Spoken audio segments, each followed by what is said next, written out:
Hello and welcome to the inaugural match of Worlds of War Studios presents 5 and 15, where we play 5 rounds of Warhammer 40k in 15 minutes. Let's meet our players and see what they're fielding today.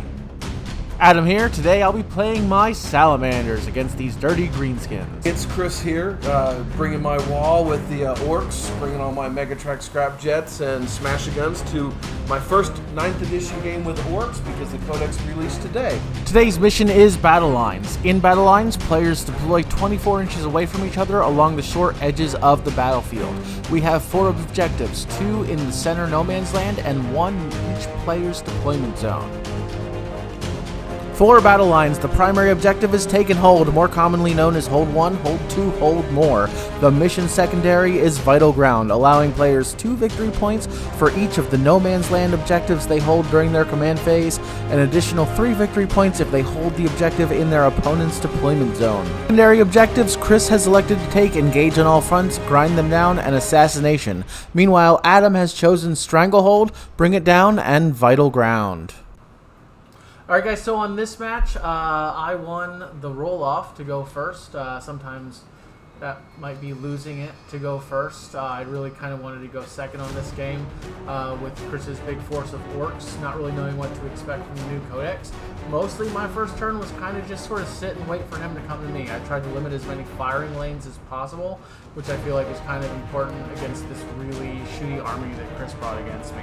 At the top of the screen there, I'm really trying to get that -1 to hit from that dense cover, as I know orcs are notoriously bad at shooting when they get -1 on what they're doing there. Yeah, and then of course he had to blast my 2 of my smashing guns because now they're actually a unit instead of being units of 1. They're actually units of 1 to 3 in the new codex, so that's kind of a nerf to them. On my turn, it was a lot of movement. I will say, this is our second game actually on the new layouts for the Games Workshop terrain. This is the other variant. We've already played one variant, and I'm gonna be honest, I had a lot of shooting because I wanted to just try my shooting stuff with my orcs before I went full melee. And this terrain, I'll be honest, absolutely destroys any kind of long-range firepower because it just blocks everything. And I made a fatal mistake, which you'll see coming up soon, by moving my bikes right up the middle, but I couldn't see anything to shoot. Yeah. And because he was being a stupid Umi and hiding all his Space Marine boys in cover like a weedy grot that he is, I couldn't get to him on turn 1. And so I had to move up the middle, and I just couldn't shoot, so I moved my planes in to try to get an objective, which was kill more units than he killed of mine, because technically the only advantage of losing 2 smasher guns is with a unit of 3, it didn't count as a kill. So yeah, other than that was pretty much my turn 1. I killed some servitors and moved a lot. The GW terrain layout really hurt Chris with this, but we're really trying to play with what they're playing at the opens to see how it fares and see how it works with his new codex.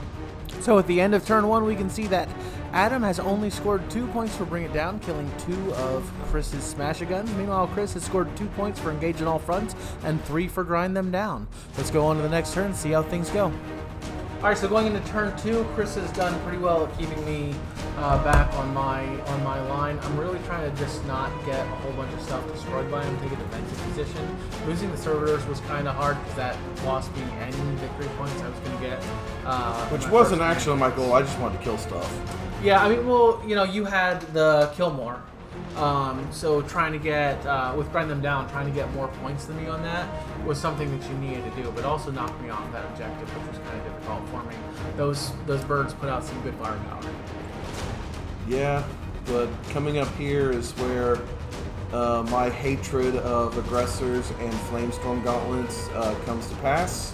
Yeah, so right here, which we're going to see my flamestorm aggressors just sort of stepped out there, and they're going to go ahead. I'm going to spend command points, get the full 72 shots from them against those orc bikes, and with 72 shots, with +1 to wound, with rerolling 1s to wound from my lieutenant, that just wipes an entire squad of orc bikes without a problem. So this cheeky Zogger that I'm playing against, I have my new codex with my new bikes, literally didn't even get a chance to use them and lost all 9 before I even had a chance to fire with them once just to see what they could do. You know, it's the role of 40k. The first time you have a unit you're excited about, it's going to die before it does anything. But that's a unit I've had for 15 years, guys, just to let you know. This is not... How many times have you been excited about them? Never. All right. Not a long time. But honestly, yeah. So on his turn, He did some work. He got rid of one of the Daka jets, all my bikes. He got my other Daka jet that you still see on the screen down to like 2 or 3 wounds before the end of his shooting phase.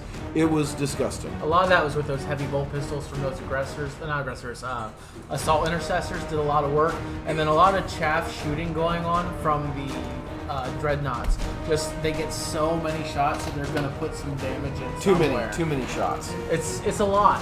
A lot of what I'm trying to do here is really just maintain my defensive position and force Chris to come to me, because I know that that's where I'm really going to excel as Salamanders against a heavy Ork force, is really trying to be defensive. Transhuman has saved me a lot through the course of this game. Transhuman is possibly the most powerful stratagem in the Space Marine book, period. I've never seen a stratagem used and abused more than Transhuman in all of the games I've played against Space Marines. Every army I play against, I swear if the card was, if it got a little worn out every time they used it, it would literally be like this, like an old worn book, because the words transhuman is like the first words out of a Space Marine's mouth and the last words out of a Space Marine's mouth. Now, one thing we're seeing here, the terrain that GW is using for their opens is actually, this setup is really impressive. We've played on the other setup that they have, and it's not nearly as bad, but if you're trying to shoot stuff on this setup, it's really difficult, because there are huge lines of sight that are blocked. Those center smasher guns, and those are looters, right, behind them? Yeah. Mm-hmm. So the center smasher guns and looter guns just have this very narrow firing channel up Honestly, the board. it was about 2 inches wide. I could shoot in a 2-inch strip down the middle of the board, and that was literally all I could see the whole game. Because, you know, with the new Docker rule, I don't suffer the penalty for moving and firing heavy weapons, but I also can't advance and fire. So my Ludas were basically just kind of stuck where they were at the whole game, because they had a 54-inch range because I was using Bad Moons as my faction, so they could see anything on the, they could get to anywhere on the board. They just literally couldn't see anything on the board. So my biggest problem was, like, if you see I'm moving up my Megatrack scrap jets in the middle just to try to get lines of sight on his aggressors. My Boondocka Snazwagon was trying to get lines on the aggressors. The plane, the problem was he was now hitting on 6s. My Zap guns were moving up to try to get lines of sight, and even then, most of my units could have line of sight on like one enemy unit. Like, oh, this is the only unit you can see. And so I struggled to get any kills in because, one, he was able to transhuman, of course, so here I am supposedly wounding on 3s, now I'm wounding on 2s, now I'm wounding on 4s. Then he's getting like, and then he's ignoring my -1 AP for being Salamanders, so he's saving on a 3-up, oh, but he's in cover, so he's saving on a 2-up. So like my 280 point unit of Ludas killed like 1 aggressor. And that was with me spending 3 command points to give them max shots plus an additional shot. We've talked about it, and I think really with the shooting army with Orks, I think you want to go with freebooters. Yeah. Their new ability to get +1 to hit every time you kill an enemy unit means that reliably you can have your Orks hitting on 4s, even against something that's sitting in dense cover, which I think can be really, really strong. Yeah, but it's just here, there was just no lines of sight. I just couldn't get anywhere. So, other than that, yeah, and also, I'll talk about it in a little bit, but the new Smash Gun rule changes they made are awful. And at the end of turn 2, Chris is off to an early lead, having scored some primary points and denying Adam any. Adam is sitting at 5 points for Bring It Down. Meanwhile, Chris is sitting at a total of 13. Let's move on to turn 3. All right, so finally on this turn, I start to get some points from primaries. The mobility in Orks, I think, is a lot of where it's at. I think that's where this army is really going to shine.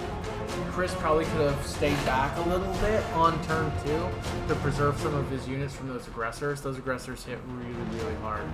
Yeah, no, I mean, Salamanders and aggressors are a ridiculous combo. So on this turn, I managed to get holding the 2 primaries. Chris also held 2, so that gave me 10 victory points. I managed to wipe that last wound off of the jet with just some small arms fire, because when something like that only has 1 wound left. And I lament the fact that I don't have the command point where I can make it explode automatically, because it wouldn't have been there at the end of that last turn, but they took it away from us. Yeah, that's I don't know why they took that away. It wasn't overpowered. I think it's really dumb. Orks got... Basically, everything that they added in the expansion book right at the end of 8th edition, I'd say 80% of it got taken away. They kept a few custom jobs and stuff, but that's about it. And then everything else went away. So yeah, lost the command points or the stratagems. Now something I did here, so I specifically chose not to shoot that wagon that I just charged, so I could manage to make a charge on it and get in on that objective. That's what I really wanted to do there. That's why I chose to shoot the buggies in the center rather than go after the guy that was on that objective, because if I wouldn't have been able to charge there, I wouldn't have actually been able to get to that objective. Yeah. So my turn here, I mean, I'm just, honestly at this point, I'm just struggling to try to get points of any kind. I'd already popped my speed wall ability, which is really cool because I got extra shots and extra AP, but it just didn't, it honestly didn't work for me, because the problem with Orks against Salamanders is that most of my stuff is AP 0, so even when it's AP -1 and Salamanders ignore AP -1, it didn't do me any good. He's always getting 3-up saves and most of his army was in cover, so you know, my shooting just was very ineffective. My flash gits, which are in that one building in the lower there, in the lower area of the screen there, they actually did some work for me because they were able to stay in cover and, you know, being toughness 5, you know, with the New York stuff, with a 4-up save, which is a 3-up save in cover. They stuck around and did some work, but they just couldn't carry the whole army.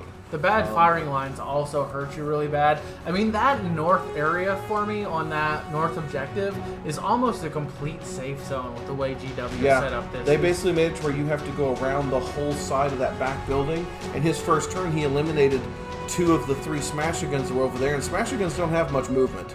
So they're not hauling it across the battlefield. So there was no way for me to get my stuff over there and really get a lot of line of firepower. I mean, I probably, in hindsight, could have moved my Ludas over there over time, but it still would have been it would have been at least this turn maybe before they got to shoot. It was just at that point, and of course, even when I did get to shoot, it was -1. So by the end of this turn, I was struggling hard. I'd lost a lot of stuff. He was getting a lot of points for killing vehicles, and I just couldn't capitalize, and I couldn't hold on objectives. Yeah, this game, this is where the turning point in the game was. Usually, a lot of games have that turning point on turn 3. At the end of turn 3, Adam is starting to pull away with his grand total of 24 points. Meanwhile, Chris is sitting behind him at a total of 18. Moving on to the next round. So, you know, with the turning point in turn 3, things really start going downhill for Chris here. I think one big thing we're seeing here, and this is something, if you're going to one of the Games Workshop Opens, you've got to be prepared for these terrain layouts and how they are. If you're taking a shooting army that's going to shoot long range, you're probably going to have some trouble. These are really going to benefit armies like Space Wolves, I think White Scars. Even honestly, my Necrons, because I have a Necron army where my entire army uses the Gauze Reapers, which only have a 12-inch range, or 15 if I want them to. So for me, having this implacable army that I can march forward that gets reanimation protocols and only a 12-inch range, I don't need more than 12, because 9 times out of 10, I can't see you if you're more than 12 inches away. Yeah, I think 12-inch shooting can be really good. And one nice thing is those 2 pieces of terrain in the center, if you can just... I think they're just a little too big. Well, what I'm saying is if you can just toe into them with a shooting unit, then you shoot right through them. So you can still fire Overwatch against close combat armies. So if you've got something short range, that might do it. I actually think Tau, because of all the flying that they have in their army, might not do too badly on this because of just how they can maneuver. Yeah, and so but here is it's weird because I still outnumber him in models, but the problem is what he has left on the table is so lethal to what I have, because it's literally 6 Eradicators, which deal with vehicles, 2 Dreadnoughts which deal with vehicles, and then like a Techmarine that can come up and bad touch a vehicle. I was still just on the ropes, and there wasn't really any coming back. I mean, my Flash Gits took care of some Eradicators, but that's about all I could do. Truthfully, Salamanders, aggressors, they deal with anything. Doesn't matter what it is. Now, granted, I'm out of those at this point, but they were huge clutch in this. Yeah. These Eradicators down here at the bottom, They got rid of 3 Megatrack scrap jets. Yeah, they did a lot. Which is 270 points, which basically is about what they cost. After they also got rid of 3 of my... They also got rid of, remember, my 3 smasher guns, which... And I always tactical reserve those guys. I always do. It's a huge thing for me. Because they're broken. I mean... At the end of turn 4, Adam continues to pull away with a commanding 49 points compared to Chris's 34. Let's see that last round. So just to max some points here on this turn, I start off, I advance my Eradicators just to max out some points, and then I let Chris do pretty much what he wanted to. Yeah, so basically what I did here was, if you'll see, I just tried to move and tried to get at least a few points since I score my primaries at the end of the game. I also wanted to get 2 units killed so that I could get, the kill more, because he only killed 1 unit of mine on his turn, which was just my HQ choice you saw there. Yeah, there he went. But honestly, at the end, I definitely lost this one. You'll see at the end the scoring is pretty brutal. And honestly, after playing this, I know it's a new codex and I'm not used to it yet. But honestly, Smasher Guns took such a huge hit in this edition. Because now, if you haven't had a chance to look at the codex, now you have to bring them in units of 1 to 3. They don't become separate anymore. So now damage really pummels them.